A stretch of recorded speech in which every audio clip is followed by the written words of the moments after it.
పలికి ఒక పక్క ఒరిగెన ఓంకారమూర్తి.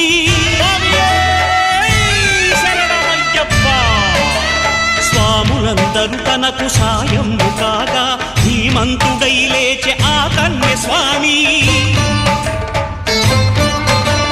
పట్టబంధము వీడి భక్తతతికై పరుగు పరుగున వచ్చె భూమిపైకి నరుడై.